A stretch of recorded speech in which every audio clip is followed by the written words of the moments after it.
Bugün yine yabani samsak toplamaya çıktık. Burada bir şey filizlenmiş. Bunların hepsi yabani samsak. Bunlar işte belki bu son olabilir çünkü birkaç gün sonra belki bir hafta sonra bunlar çiçek açıyor. Çiçek açınca yenmez zaten. Bugün toplayacağız bunlardan. Mantı yapacağız. Orada ıspanağa benzeyen bir çeşit bitki daha var.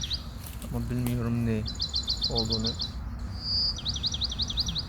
Burada da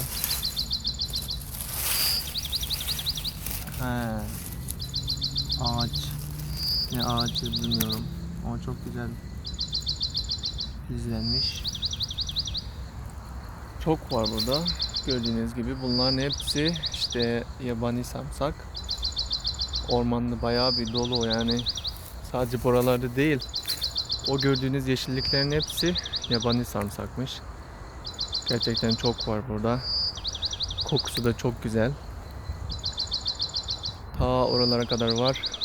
Toplayıp bunlardan mantı yapacağım. Ondan sonra onu dondurucuya koyacağız. Daha uzun saklayıp yiyebiliyoruz. Evet. Bugün bayağı çok topladım.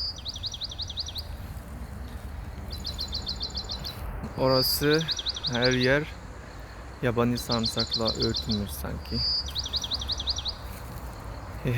Burada da böğürtlenler var. Böğürtlen. Bunlar pişince bunlar da toplamaya geleceğim yazın. Ben doğayı çok seviyorum. Böyle doğal şeyleri çok seviyorum. Yarın belki yonca toplamaya gidebilirim. Çünkü bir yerde bizim yiyebileceğimiz, yenilebilecek yonca olduğunu duydum. Oraya gidip yonca toplayacağım. Zamanı geçmeden önce yoncalı mantı yemem gerekiyor.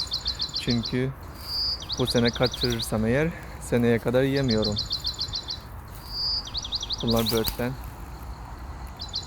Gidiyoruz eve. Burası da böğürtlen.